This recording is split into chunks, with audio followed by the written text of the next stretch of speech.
Just a night nurse. That's what Dr. Pierce called her the first time she corrected his vitals documentation in front of the surgical team. The dismissal hung in the fluorescent air like a diagnosis nobody questioned. He didn't know she'd read the charting error in 1.3 seconds. He didn't know her hands had stabilized a bleeding-out operator at 14,000 feet in the Hindu Kush while rounds were still coming down range. He didn't know the quiet woman standing 3 feet from him had a Navy cross folded in her locker. What happened next didn't just silence the room, it changed everything. Seattle General's ICU hummed at 0200 hours.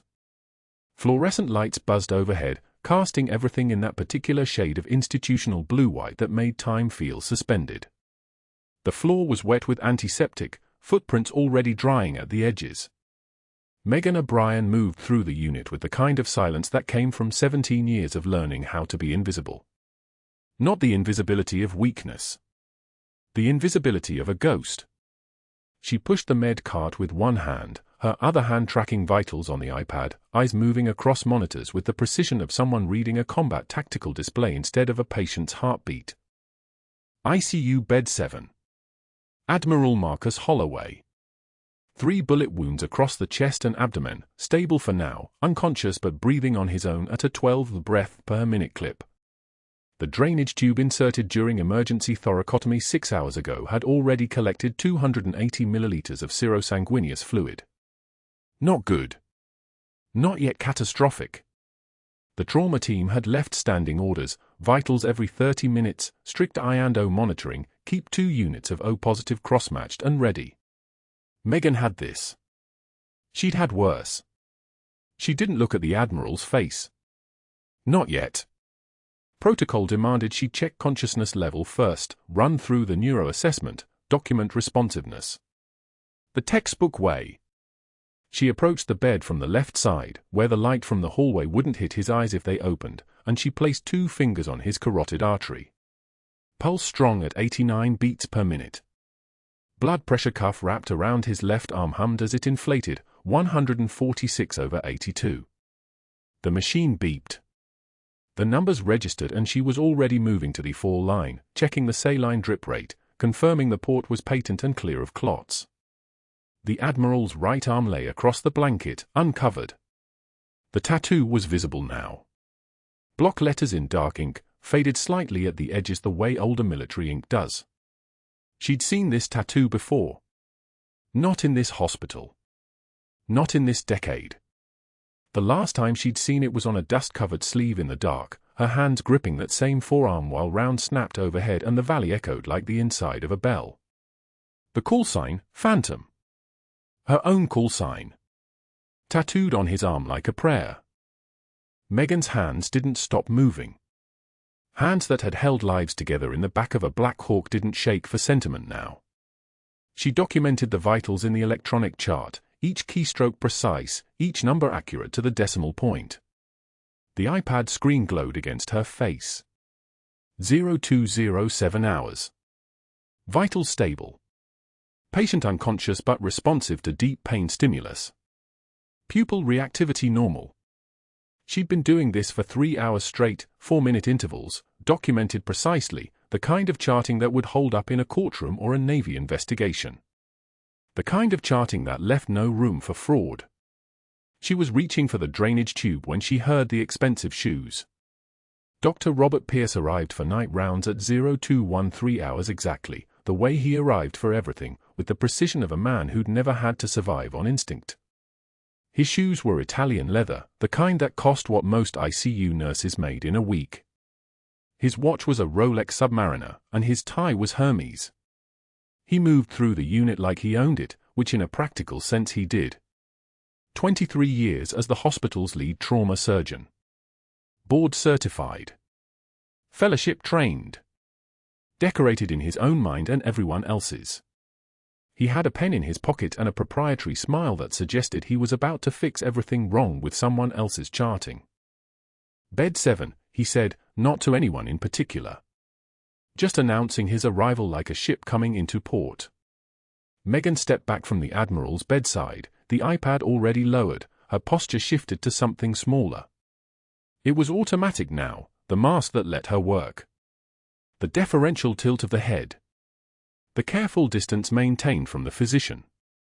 The way her voice would drop if she had to speak. She'd learned this performance 15 years ago, the night she stopped being captain and started being invisible. Pierce approached the bed with the confidence of a man who'd never questioned his own competence. He picked up the Admiral's chart, his eye scanning the vitals documentation. His jaw tightened almost imperceptibly. Not much. Just a muscle twitch at the hinge. Megan watched it from the corner of her vision while pretending to check the pump. She could read the anger the way other people read weather. These numbers, Pierce said, not looking at her. These are too clean. Megan didn't respond. The vitals were accurate down to the decimal point. She had run the cuff 3 times to confirm. The drainage output was measured in a sterile collection cup. The I/O ratio was documented with the kind of precision that would satisfy a military medical review board, which was perhaps the problem. Military precision doesn't look like the average night shift documentation. Military precision looks like someone who knows what she's doing. The fluid output especially, Pierce continued, turning now to face her. Fluctuating too much. Either these readings are wrong, or your technique is sloppy. The hallway was quiet. The other nurses on the unit knew better than to watch. Megan felt their attention anyway, that particular weight of pretended non-attention that meant everyone was listening. She kept her eyes on the pump. The saline drip fell drop by drop, each drop a small percussion against the silence. The readings are accurate, doctor, she said quietly. The mask voice. Thin and careful. Drainage tube was stripped and measured at 0207. The variation reflects normal post-operative seepage. Pierce made a sound that wasn't quite laughter. Normal? Nothing about this patient is normal. His Admiral Holloway. Do you understand what that means? What level of care is expected? What happens if I have to explain to the Navy that one of their highest-ranking officers received substandard documentation in my ICU? The word "Maya" landed like a punch. Megan's left hand moved slightly. Not much. Just the kind of movement that came from a body that knew how to fight and had decided not to. She looked at her wrist, at the tattoo visible just below the cuff of her scrubs. For letters in small block print, Saint. The call sign of her teammate. The one who didn't come home from the Hindu Kush. The one whose folded flag was in her locker, wrapped in plastic, a monument to everything she couldn't say. I understand, doctor, she said. Do you? Pierce stepped closer, and the smell of expensive cologne mixed with antiseptic became overwhelming. Because from where I'm standing, it looks like someone who's in over her head. Playing at something too big for her capacity. The kind of nurse who charts accurately because she hasn't learned there's a difference between precision and competence yet. The Admiral's heart monitor beeped steadily. 88 beats per minute. Steady sinus rhythm.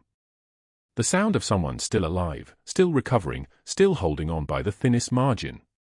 Megan's eyes came up to meet Pierce's. Just for a moment. Not long enough to seem insubordinate. Just long enough for him to see something in her face that made his expression shift.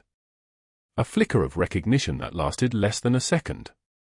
As if he'd opened a door and felt a draft from somewhere very cold. Yes, doctor, she said. I understand completely. Pierce turned back to the chart, but his shoulders were tighter now. I want these readings rechecked every 15 minutes. I want the methodology documented. And I want you to remember that in my unit, we don't just follow protocol. We exceed it. We protect the people under our care with a level of precision that doesn't leave room for ambiguity or doubt. Of course, Megan said. He left like he'd proven something. His expensive shoes clicked against the tile, growing fainter, then fading as he moved down the hallway. The tension in the ICU released like air from a balloon. The other nurses glanced at her. She didn't acknowledge them. She was already back at the Admiral's bedside, her hands moving through the routine again, documentation already being revised on the iPad, new readings entered, the record being rewritten to match whatever standard Pierce needed it to meet. Except she didn't revise it. She documented the new readings accurately. Just like the first time. Just like every time. The way a soldier documents a mission. The way someone who understands the difference between survival and duty keeps a record. The Admiral's monitor continued its steady rhythm. 88 beats per minute. The tattoo on his arm remained visible, the letters dark against his skin. Phantom. A call sign whispered in Dari and Pashto and English. A name she wasn't supposed to have anymore. A rank she wasn't supposed to carry. A past that was classified so deep that even the Navy had scrubbed her service record, buried her name in documents marked "Do Not Declassify," and ordered her to disappear. She'd followed that order. She was the best at following orders. But the Admiral on the bed in front of her, the one whose vitals she was now checking again even though Pierce had just demanded she do so, he was the reason she'd learned to disappear in the first place. And he had her call sign tattooed on his arm like a prayer. Dr. Pierce stood at the nurse's station at 2:14 a.m., Megan's chart open in front of him, his thumb tracing the margins where her notes ran in perfect parallel lines. Vitals every 15 minutes. Medication times synchronized to the second. Cardiac rhythm documented with timestamps that matched the monitor readouts exactly. Too exact. He flipped backward through 3 nights of her charting, all of it flawless, all of it precise in the way that only someone trained in field medicine could be precise. Room for 12 showed a post-op cardiac patient, a routine bypass, surgical time logged as 94 minutes. But Megan's notes showed the patient's left ventricular function recovering at a rate that contradicted the timeline for the procedure he'd billed. Not by much. Just enough that someone counting, really counting, would notice the phantom minutes he'd charged for, the procedures documented but never performed. His jaw tightened. He snapped the chart shut. At 6:53 a.m., during morning rounds in room for 12, Dr. Pierce stood at the foot of the patient's bed while the man's adult daughter sat in the vinyl chair beside him, coffee growing cold in her hands. Megan was checking the fall line, her movements quiet and efficient, when Pierce turned to face the family. His voice came out sharp, loud enough that a resident 3 rooms down looked up from the medication cart. "Nurse O'Brien, your vitals documentation is frankly sloppy. Borderline incompetent." The patient's daughter flinched. Megan's hand stilled on the 4 tubing. "These readings make absolutely no sense because you clearly don't understand basic physiology. The cardiac output curves here are contradictory. The oxygen saturation trend is unreliable at best." He gestured at the chart with theatrical disgust. "I don't know what nursing school passed you, but this is a trauma center, not a learning lab for nurses who can't manage fundamental measurements." The room went so quiet you could hear the ventilator's mechanical rhythm, steady and accusing. Megan stood perfectly still, her face blank as hospital tile, her hands clasped low in front of her. She didn't flinch. She didn't retreat. She met his eyes, and in that moment, something shifted in her expression. Not anger. Not defensiveness. Something harder than that. Something that made the resident 3 rooms down actually step into the doorway to watch. Pierce waited for tears, for an apology, for the meek submission he'd seen 100 times before. Instead, he got 5 full seconds of absolute silence. And then Megan's voice came out, flat and glacial as Arctic water, "The only failure here is that you think nobody's counting." She turned on her heel and walked away, leaving Pierce standing there with his mouth still open, his face flushing scarlet from his jawline to his hairline. The patient's daughter stared at him. The resident disappeared. Pierce stood there for another 3 seconds, his hands clenching and unclenching at his sides, his breath coming hard through his nose. She'd walked away. From him. In front of a patient's family. In front of his staff. The rage that moved through him was precise and cold, not the hot, sloppy anger of embarrassment, but something more dangerous.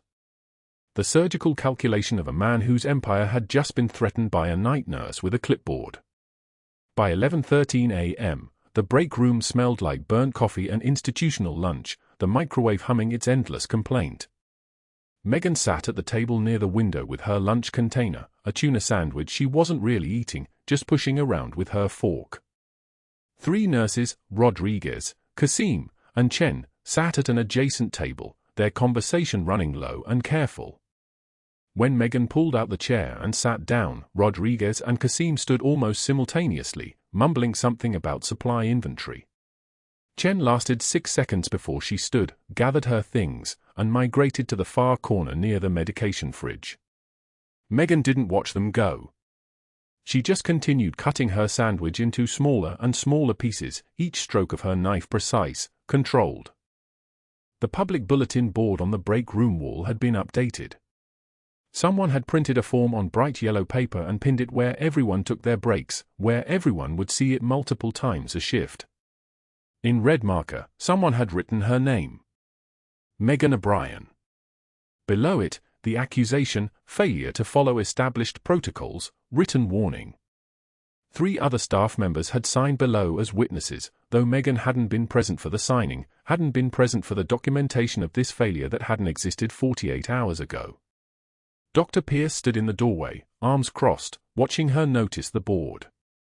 Watching her read her name.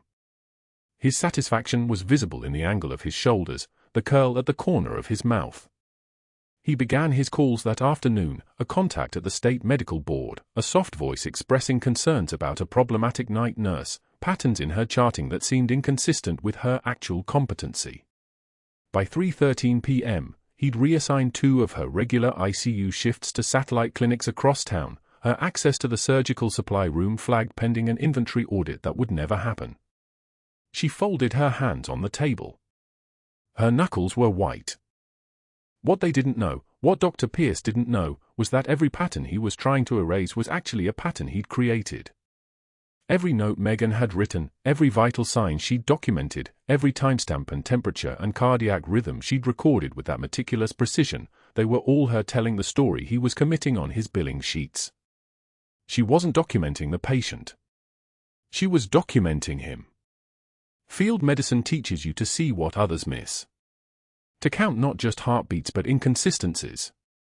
To notice when a surgeon's timeline doesn't match a patient's recovery because the surgery he billed for never happened. She'd been counting since her 3rd night shift.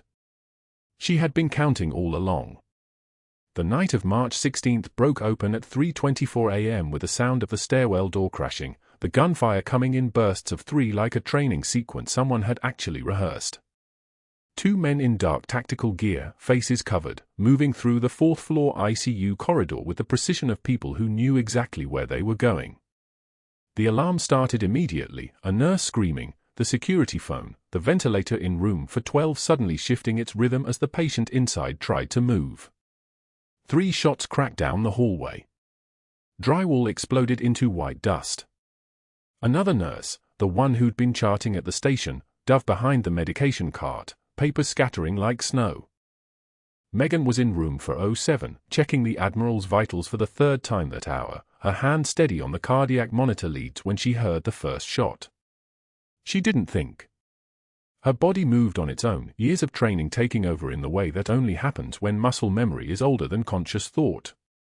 She hit the brake release on his gurney with her knee, shoved him toward the stairwell exit with both hands, her body pivoting to place itself between him and the hallway where the gunfire was coming from like an automatic response to a problem she'd solved once before in the Hindu Kush, where the cost of hesitation was measured in meters of ground you'd never walk again. The first bullet caught her left shoulder, the impact spinning her, white-hot and clear as a bell. The second tore through her right ribs, low and angled upward, burning like a blade. The third grazed her neck, close enough that she felt the air parting, the heat of its passage leaving a line of fire along her skin. She stayed upright through pure will, through the same discipline that had dragged an unconscious Admiral through 2 kilometers of hostile terrain 6 years ago when her hands were shaking and her lungs were burning and she couldn't afford to stop. She got him through the stairwell door. His sutures were tearing, fresh blood spreading across the surgical dressing, but he was conscious now, his eyes open, his hand reaching for hers. "Go," she whispered. "Stairs. Down." The attackers retreated when security finally arrived, the tactical team moving with less precision than their attackers, less certainty. But they were there. They were enough. Through the reinforced window of the secure medication room, where he'd locked himself 2 minutes after the first shot, Dr. Pierce watched everything unfold. Watched Megan collapse to one knee in the hallway. Watched security swarm. Watched the blood trailing behind the Admiral's gurney like a map of the chaos his empire was now standing on. His calculating mind was already spinning the narrative, already building the story he would tell. She'd abandoned protocol. She'd endangered the patient. She'd acted without authorization. And he'd been there, a careful witness, documenting everything from the safety of his locked room, safe from any accusation of cowardice because he could frame it as caution. But that wasn't the worst part for her. The alarm came at 3:47 in the morning. Not the cardiac alarm. The security breach alarm. A shriek that split through Seattle General's 4th floor like a blade through silk. Megan heard it from the medication station, where she was restocking the crash cart with the methodical precision that had become her armor. The shriek again. Louder. Coming from the stairwell. 2 figures in tactical gear, a dark fatigues, chest plates, faces obscured, burst through the ICU doors with the kind of precision that meant training. Real training. The kind Megan recognized in her bones. They moved like operators, not thieves. They moved like they were hunting something specific. Someone specific. They moved toward bed 7. The Admiral. Still unconscious. Still defenseless. Megan's body moved before her mind could catch up. It wasn't a decision. It was muscle memory, the same instinct that had dragged her commanding officer through enemy fire at 3,000 meters elevation in terrain that wanted you dead. Her hands didn't shake. Her vision didn't blur. She didn't run for safety. Instead, she grabbed the Admiral's gurney with both hands and shoved it hard toward the stairwell, her scrubs whispering against the floor like a prayer nobody was listening to. The gunfire started before they cleared the doors.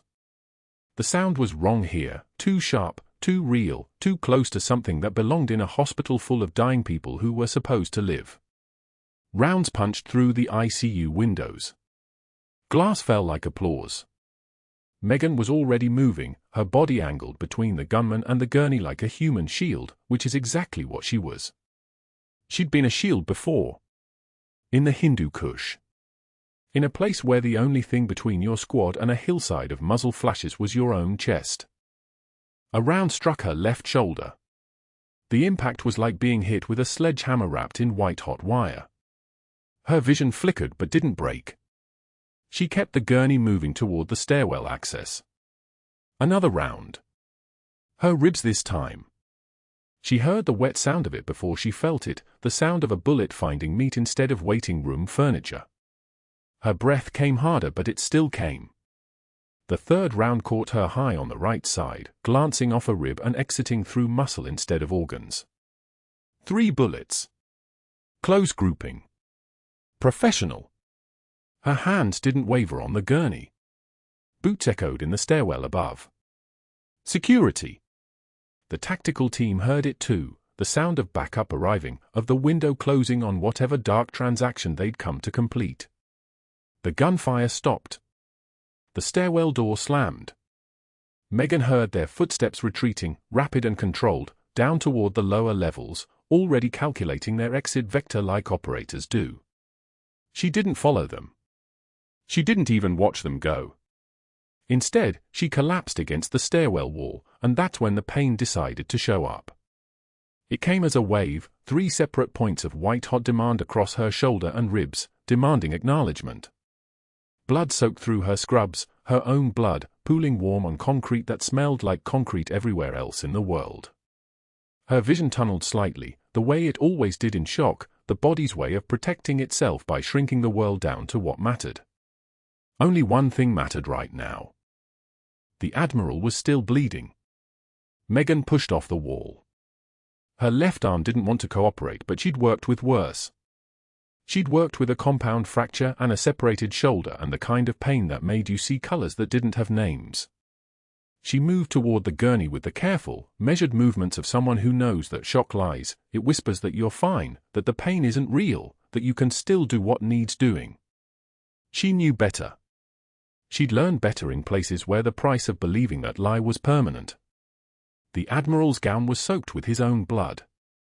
His surgical sight was compromised, the laceration fresh and deep from the impact of the gurney, or maybe something had torn loose inside when she'd pushed him. Either way, he was hemorrhaging. His blood pressure would be dropping. Fast. Systolic probably down to 70, maybe lower. The kind of numbers that meant minutes, not hours. She ripped his gown open and assessed.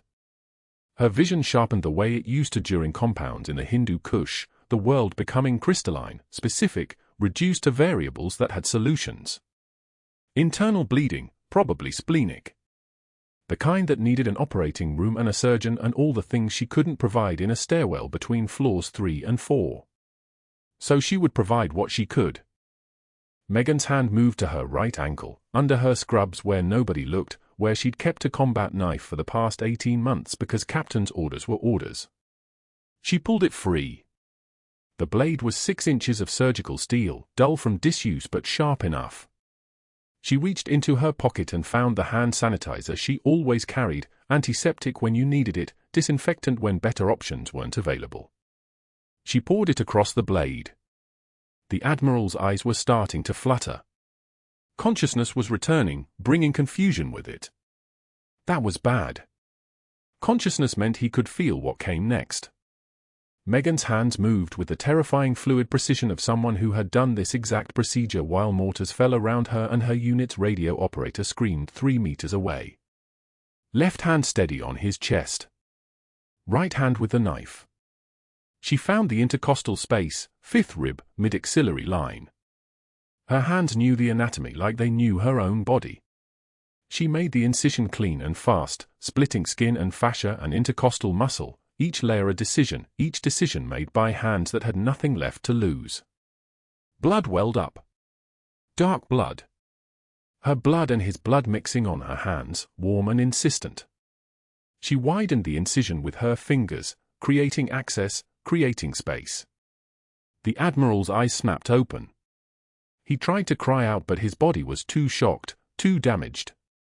He could only stare at her, at the blood-streaked woman performing open thoracic surgery with a combat knife in a stairwell, her own blood dripping onto his chest, her hand steady as surgical laser beams. She found the bleeding point, the intercostal artery, damaged from blunt trauma or fragmentation or whatever the projectile had done on its way through his chest. She applied direct pressure with her fingers, controlled it like you controlled any hemorrhage, pressure, elevation, time. The Admiral's eyes tracked hers and something shifted in them. Recognition maybe. Or maybe just the strange peace that comes when you realize you're dying and the only thing between you and the dark is a woman whose hands don't shake. "Stay with me, sir," she whispered. Not a request. A command. The kind of command that came from deeper than voice, that came from the certainty of someone who had already survived things that should have killed her and had no interest in watching anyone else fail. The footsteps came from above, paramedics responding to the trauma alert, moving fast down the stairs. The door burst open and they froze. Paramedics saw a lot of things. Paramedics were trained to see trauma and stay calm and just solve the problem in front of them. But they had never seen this. They had never seen a nurse with 3 gunshot wounds performing a field thoracotomy with a knife on a floor of their own hospital. One of them moved first. The oldest one. He took in the scene, her injuries, his injuries, her hand still working, her face calm, and something in his expression shifted. Respect. Or maybe just the recognition of someone doing what had to be done. "We've got him," the paramedic said, and it wasn't a request for her to step back. It was an acknowledgement. Megan moved aside. Her left arm was barely functional and her ribs were screaming and her vision was getting darker around the edges, but she stepped back because the Admiral's survival probability just improved by several factors. They loaded him. They moved fast. She watched the gurney disappear down the stairs and then, only then, did she sit down on the concrete floor of the stairwell between floors 3 and 4. The fluorescent lights overhead hummed their fluorescent hum. The blood on her hands was cooling. Her scrubs were soaked through. 3 gunshot wounds across her shoulder and ribs, with exit wounds that meant deeper damage, meant muscles and blood vessels and the kind of pain that would get worse before it got better. She had exactly 4 minutes before the shift supervisor would find her. For minutes before the question started. For minutes before everything changed. But that wasn't the worst part. The worst part was already happening on the 4th floor, where Dr. Pierce was emerging from the medication room where he'd locked himself. The place he'd watched everything from. The place where he'd been safe while other people bled. His phone was already in his hand. The emergency room at Seattle General smelled like copper and antiseptic, a combination that should have been routine but wasn't, not when the blood soaking through the gauze was yours. Megan lay on the gurney with her left shoulder exposed, 3 entry wounds visible across her collarbone and ribs, the flesh around them already darkening into bruises that would bloom like flowers over the next 48 hours. The trauma surgeon, Dr. Reeves, moved with the practiced efficiency of someone who'd seen 1,000 GSWs, but his eyes kept catching on something, the scarring pattern across her upper back, old surgical marks that mapped a history of violence most nurses didn't carry. Thick, parallel lines. 3 separate thoracic injuries, healed clean but unmistakable. He didn't comment. He'd learned long ago not to ask questions that might get him answers he didn't want to know. The clock on the wall read 0630 hours. 6:30 in the morning, and the fluorescent lights hummed their mechanical monotone above her head. "We need type O negative, 2 units minimum," Reeves said, snapping latex gloves with the sound of tiny gunshots. Her hemoglobin's at 8.2. That's not sustainable.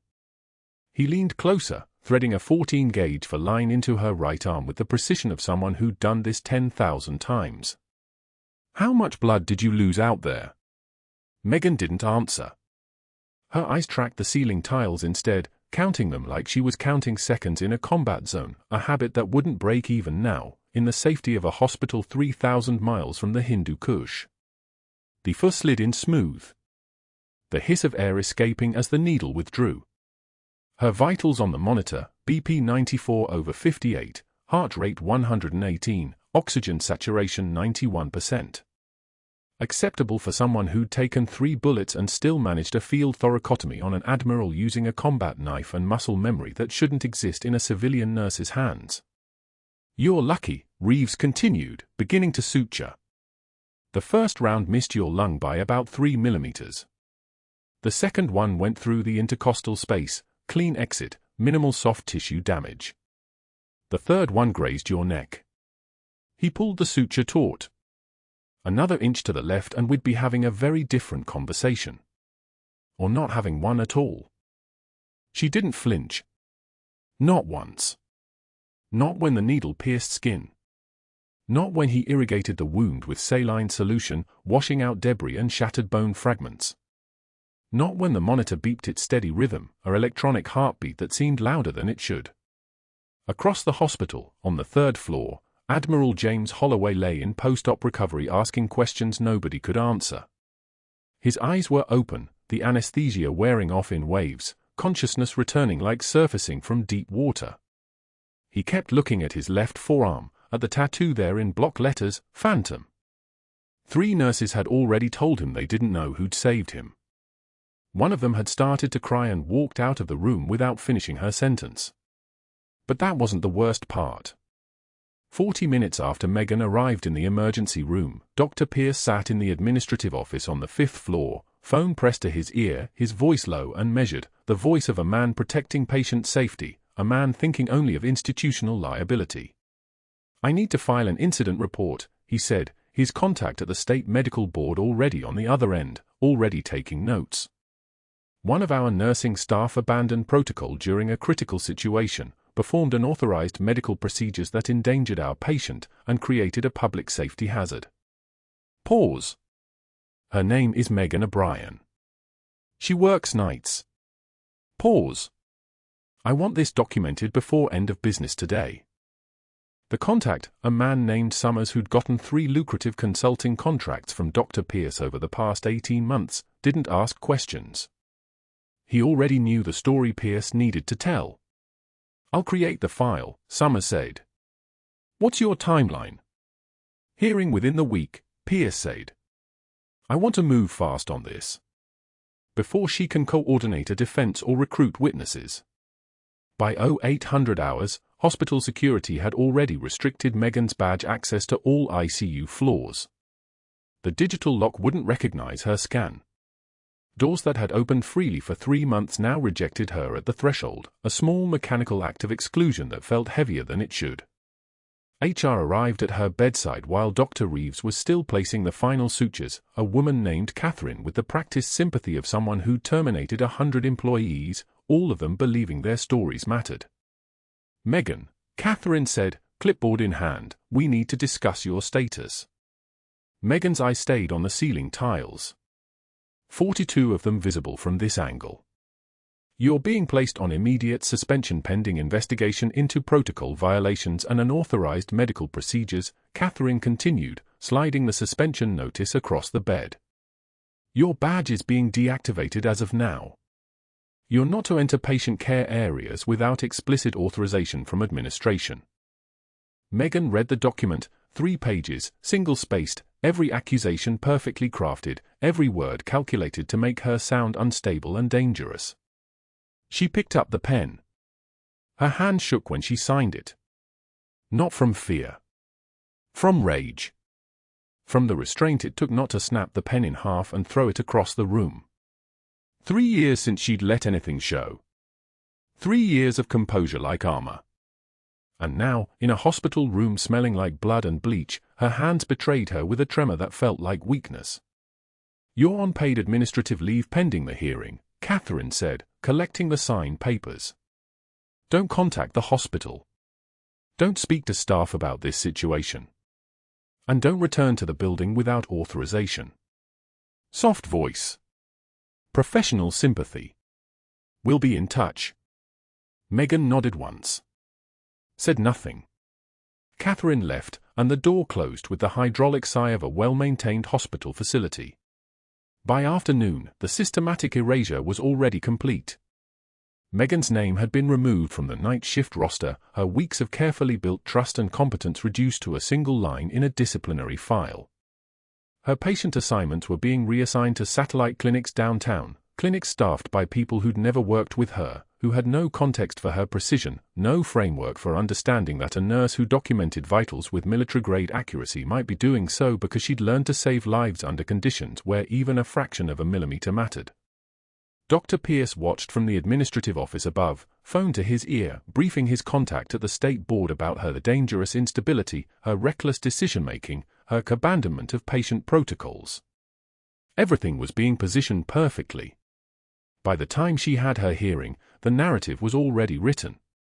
The verdict already decided.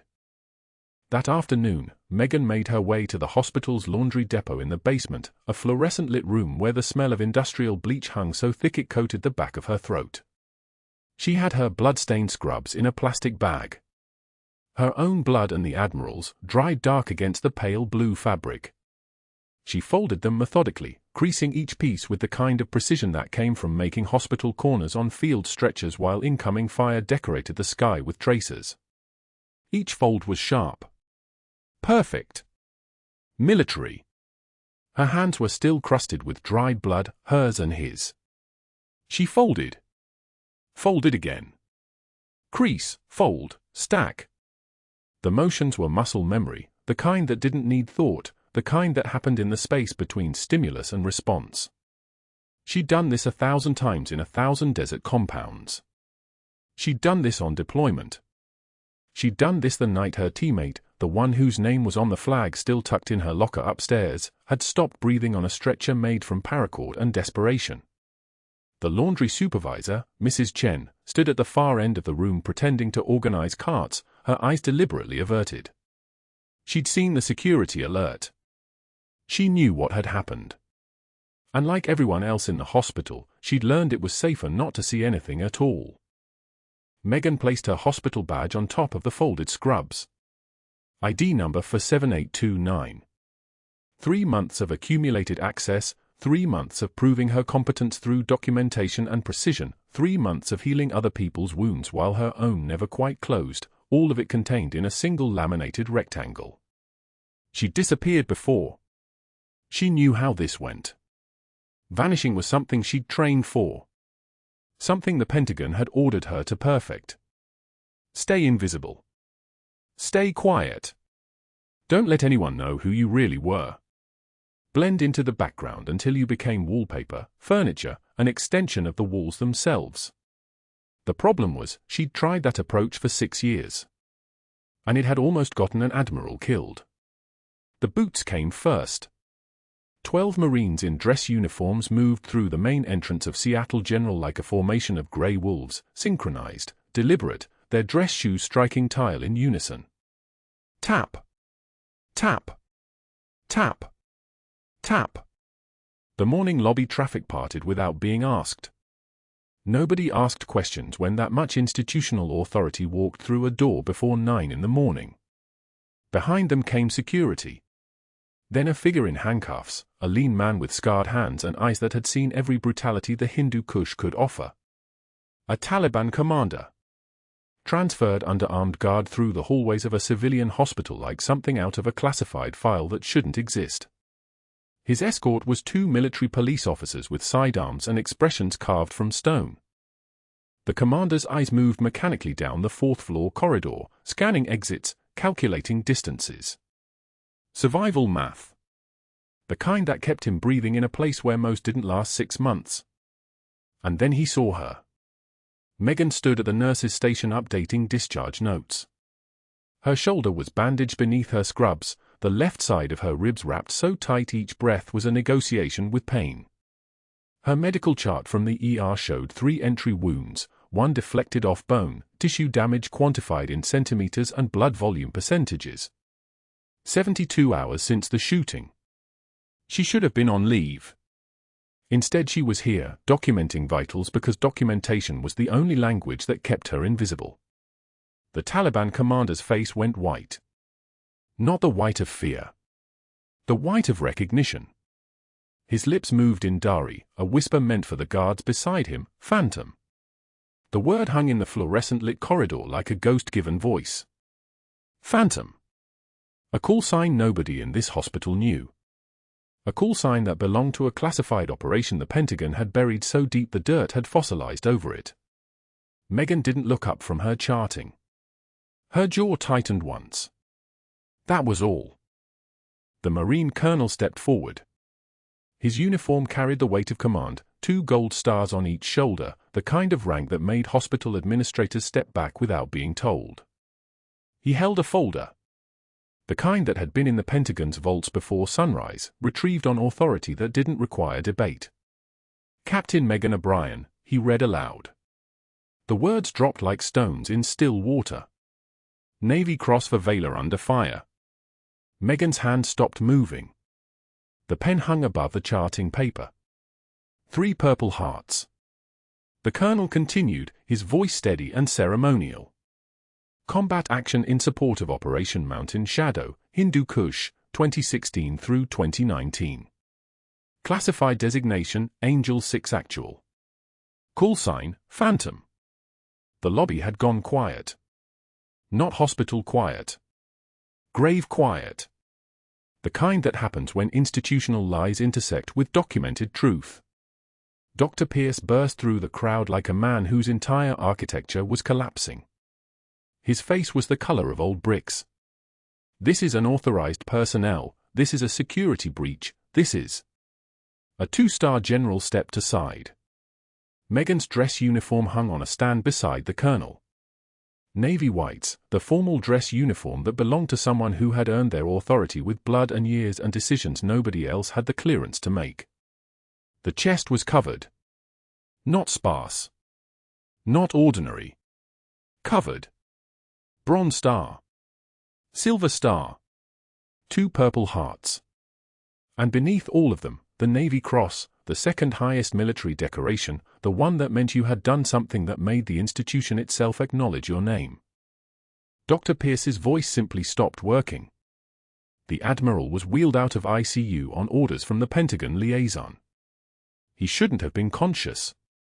Shouldn't have been mobile.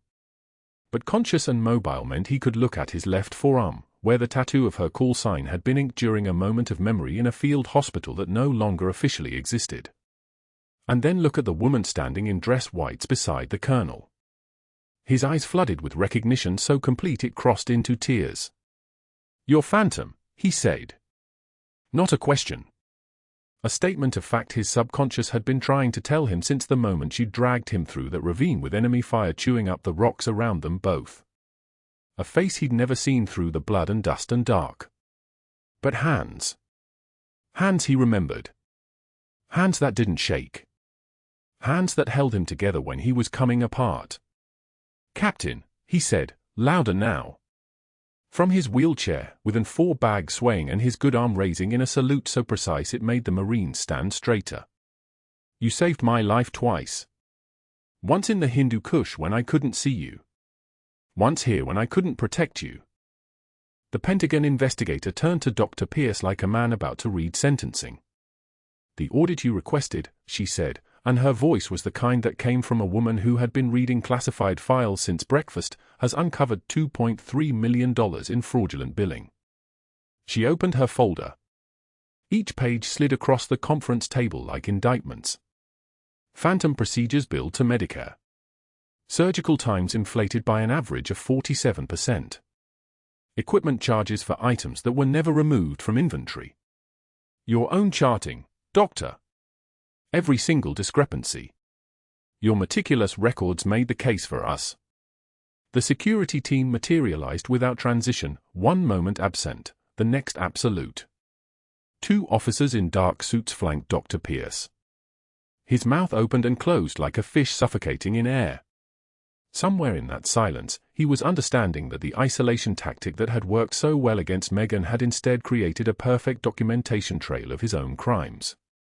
Every restrictive action, every reassignment, every call to the state medical board, all of it now evidence of institutional corruption being weaponized against a subordinate.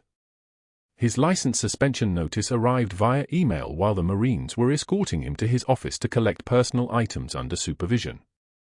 The notification appeared on his phone, 72-hour board hearing. Pending investigation.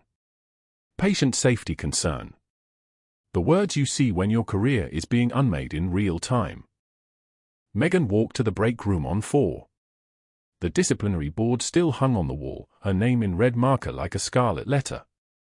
She reached for the eraser. Moved it across her name slowly, deliberately. Each stroke was a statement. Red marker dust fell like ash. The Admiral refused to return to his bed until the medical staff allowed him to sit with Megan in the hospital chapel for 12 minutes. The 2 of them alone, except for the guards outside. He told her things. Things about the operation in the Hindu Kush. Things about the night she'd pulled him through that ravine. Things about the moment she'd applied a tourniquet to his leg with hand so steady it felt like she was holding time itself in her grip. The hospital administrator approached Megan with an offer. Not a request. Not a suggestion. An offer. Chief of Trauma Services. Full restructuring authority. Complete autonomy over protocols and hiring. A position designed to undo what Dr. Pierce had spent 3 months building. Megan didn't answer immediately. She looked at the Admiral. She looked at the Marines. She looked at the colonel who carried her classified file like it was the truth she'd been waiting 6 years to hear spoken aloud. Then she nodded once. The surgery she performed that night, a routine appendectomy on a 64-year-old woman, was performed with precision that made the surgical nurses watch in something like awe. She didn't give instructions. She issued commands. The difference was in the voice. The difference was in the posture. The difference was that Captain Megan O'Brien had finally stopped pretending to be someone quiet. 6 months later. Seattle General's Trauma Center had been restructured entirely. New protocols. New staffing. A veteran hiring pipeline that brought former combat medics into nursing positions. The rededication ceremony was held on a Thursday morning in October, the kind of morning where light came through the windows at exactly the right angle to make things luminous. Megan stood at the podium in navy dress whites. The ribbons caught light. The medals caught light. The folded flag from her fallen teammate sat in a shadow box on her new office wall, no longer hidden, no longer a secret. 27 people sat in the front rows. The Admiral. 3 nurses who had once fled her table in the break room but now served on her leadership team. The Colonel. The 2-star General. Hospital staff who had chosen to show up because they understood what they were witnessing. We often think courage requires weapons and battlefields, Megan said, and her voice was the voice of someone who didn't ask permission anymore. Some of the bravest warriors I've served with carried stethoscopes instead of guns. They fought for lives in hallways instead of trenches. And they won. She paused. The institution can bury your truth for a time. But truth doesn't stay buried. It surfaces. It always does. The audience rose in applause. Across town, Savannah Community College's auxiliary gymnasium sat under fluorescent lights that buzzed with the kind of sound that made your teeth hurt.